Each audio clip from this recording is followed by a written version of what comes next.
साई राम बच्चों, आप सभी का कक्षा 4 के इस वीडियो में स्वागत है। बच्चों, कक्षा की शुरुआत हम 3 बार ओंकार के साथ करेंगे। तो आप सभी से अनुरोध है कि आप हाथ जोड़ लें और आंखें बंद कर लें।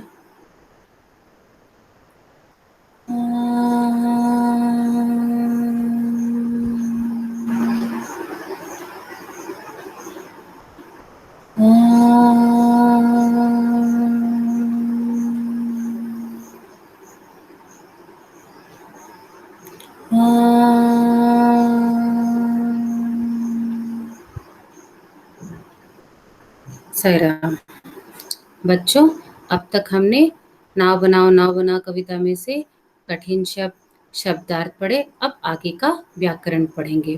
तो इसके लिए सबसे पहले मैं अपना स्क्रीन शेयर कर रही हूँ।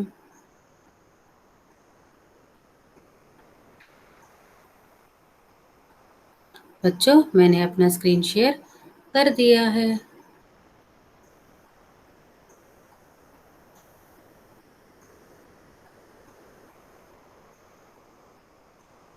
अब you are presenting your screen सबके सामने आ गया है।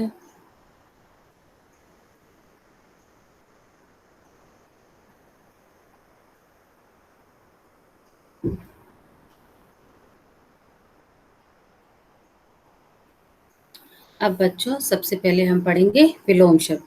विलोम शब्द क्या होते हैं बच्चों? जो शब्द विपरीत अर्थ प्रकट करते हैं उन्हें विलोम या विपरीतार्थक शब्द कहते हैं। जैसे भारत के उत्तर में हिमालय है तो दक्षिण में हिंद महासागर।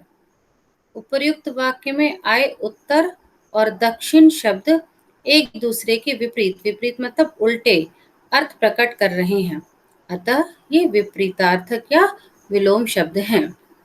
तो बच्चों, अब कविता में आए विपरीतार्थक शब्द। पहला, जल्दी। जल्दी का विलोम क्या होगा बच्चों? धीरे। भारी, हल्का। क्या है? भारी का हल्का। कोई भी चीज भारी और कोई भी चीज हल्की हो जाती है। नया, पुराना। मेरे पास नया है, नया सामान है, उसके पास पुराना सामान है। आलसी, कर्मठ। एक बार मैं पुनः इनको दोहरा देती हूँ। पहला, जल्दी, धीरे। दूसरा, भारी, हल्का। तीसरा, नया, पुराना। चौथा, आलसी, कर्मठ। पांचवा, लंबी, ठिगनी। जैसे कोई लड़की बड़ी लंबी है और कोई लड़की ठिगनी है, मतलब इसकी लंबाई कम है। छठवां, बढ़ती, घटती। कोई भी चीज बढ़ रही है और कोई भी चीज कम हो रही, घट रही है। सातवां, खोट, खूबी। खूबी, खोट का अर्थ मैंने आपको बता दिया था। खोट का अर्थ क्या है? दोष। किसी में दोष है और किसी में बहुत खूबी है। आठवां, सचमुच, झूठ मूठ। तो बच्चों, पुनः मैं इसको दोहरा देती हूँ। लंबी, ठिगनी। बढ़ती, घटती। होठ, खूबी। सचमुच, झूठ मूठ। आशा है बच्चों आपको विलोम शब्द समझ आ गए होंगे। अब हम आगे बढ़ते हैं। कविता में आए तुकबंदी वाले शब्द लिखिए। पहला, आया, छाया। तुकबंदी होती है। भरेगा, धरेगा। अड़ती, लड़ती। खोलो, रोलो। अब एक बार और मैं पुनः दोहरा देती हूँ। आया, छाया। भरेगा, धरेगा। अड़ती, लड़ती। खोलो, रोलो। अब हम आगे बढ़ रहे हैं। पांचवा, चमकीला, पीला। छठवां, पाओ, आओ। बढ़ती, चढ़ती। हर्षाओ, आओ। एक बार मैं पुनः दुकान शब्द को पढ़ देती हूँ। चमकीला, पीला। पाओ, आओ। बढ़ती, चढ़ती। हर्षाओ आओ। आशा है बच्चों आपको यह समझ आ गया होगा। अब हम आगे बढ़ते हैं। पर्यायवाची शब्द लिखिए। अब पर्यायवाची शब्द क्या होते हैं बच्चों? एक समान अर्थ बताने वाले शब्द समानार्थी या पर्यायवाची शब्द कहे जाते हैं। लेकिन सभी पर्यायवाची शब्दों के अर्थ पूरी तरह समान नहीं होते। हाँ, कुछ मिलते जुलते अवश्य हैं। जैसे पहला, घर, गृह, सदन। दूसरा, पानी, जल, नीर। तीसरा, बादल, मेघ, जलधर। चौथा, नदी, सरिता, तटनी। ठीक है, एक बार और मैं पुनः दोहरा देती हूँ। पहला, घर, गृह, सदन। दूसरा, पानी, जल, नीर। तीसरा, बादल, मेघ, जलधर। चौथा, नदी, सरिता, तटनी।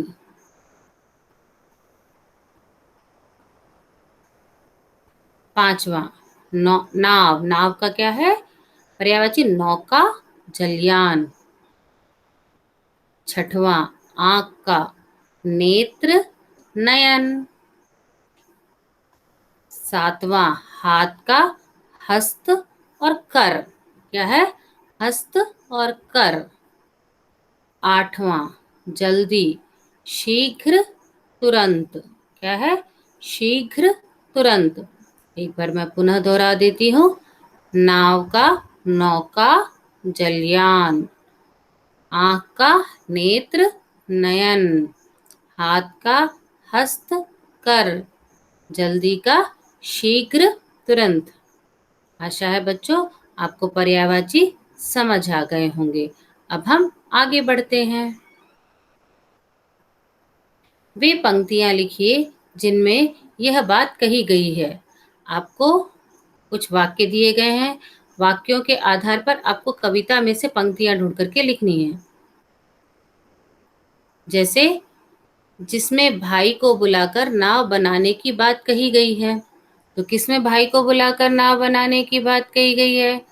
सोचिए सोचिए, आपने अनुमान लगा लिया होगा। बिल्कुल सही। नाव बनाओ, नाव बनाओ, भैया मेरे जल्दी आओ। क्या था? नाव बनाओ, नाव बनाओ, भैया मेरे जल्दी आओ। अब हम दूसरे पर आते हैं। जिसमें भाई की गुल्लक भारी और अपनी हल्की बताने की बात कही गई है। क्या? जिसमें भाई की गुल्लक भारी और अपनी गुल्लक हल्की बताने की बात कही गई है। तो किसमें कही गई है बच्चों? गुल्लक भारी अपनी खोलो, हल्की मेरी नहीं टटोलो। मतलब भैया तुम्हारी गुल्लक कैसी है? भारी है, और मेरी हल्की है, तो इसको मत छुओ, इसको मत ढूंढो, इसको मत खोजो। ठीक है, तो आशा है आपको समझ आ गया होगा। एक बार मैं पुनः दोहरा देती हूँ। पहला वाला, जिसमें भाई को बुलाकर नाव बनाने की बात कही गई है। तो उत्तर क्या है इसका? नाव बनाओ, नाव बनाओ, भैया मेरे जल्दी आओ। दूसरा, जिसमें भाई की गुल्लक भारी और अपनी गुल्लक हल्की बताने की बात कही गई है। गुल्लक भारी अपनी खोलो, हल्की मेरी नहीं टटोलो। अब हम आगे बढ़ते हैं। जिसमें रंग बिरंगे कागज लाने की बात कही गई है। आपको याद होगा जब मैंने कविता पढ़ा था तब मैंने आपको बताया था इसमें रंग बिरंगे कागज, वो बच्चा अपने भैया से रंग बिरंगा कागज लाने की बात कर रहा है। तो कौन सा है? ले आओ कागज चमकीला। तो उसने क्या कहा बच्चे ने अपने भैया से कि भैया कागज ले आओ चमकीला वाला, जो बहुत चमकदार हो। लाल, हरा या नीला, पीला, रंग बिरंगा खूब रंगीला।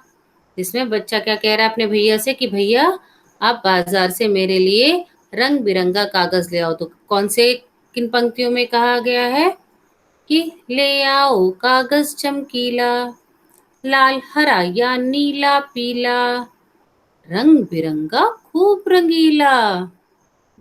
अब हम आगे बढ़ते हैं। चौथा, जिसमें नाव तैराकर खुश करने की बात कही गई है। आपको बहुत अच्छे से याद होगा, मैंने एक शब्द का अर्थ भी बताया था। सोचिए जरा। हाँ, आशा है आपने अनुमान लगा लिया होगा। बिल्कुल सही, हर्षाओ। हर्षाओ मतलब खुश करना, खुश होना, बहुत खुश होना। तो क्या है? नाव तैराकर मुझको हर्षाओ, मतलब नाव तैरा करके मुझे बहुत खुश करो भैया। तो आशा है आपको तीसरा और चौथा समझ आ गया होगा। एक बार मैं आपको दोहरा देती हूँ। तीसरा, जिसमें रंग बिरंगे कागज लाने की बात कही गई है। उत्तर, ले आओ कागज चमकीला, लाल हरा या नीला पीला, रंग बिरंगा खूब रंगीला। ठीक है, इस इन पंक्तियों से क्या पता चलता है कि बच्चा अपने भैया से रंग बिरंगा कागज लाने की बात कह रहा है। और चौथा क्या है? जिसमें नाव तैराकर खुश करने की बात कही गई है। तो कौन सी पंक्तियों में है? नाव तैरा मुझको हर्षाओ। अब पांचवा, जिसमें आलस छोड़ने की बात कही गई है। अब कौन सा है बच्चों? एक मिनट बच्चों, मैं ये इसको ऊपर कर देती हूँ। जिसमें आलस छोड़ने की बात कही गई है, कौन सा है? आलस छोड़ो सब कर पाओ। आपको दिख रहा होगा बच्चों, जिसमें आलस छोड़ने की बात कही गई है, कौन सा है? आलस छोड़ो सब कर पाओ। बच्चा अपने भैया से क्या कह रहा है? भैया आलस छोड़ दो तो तुम सब कुछ कर पाओगे। ठीक है बच्चों।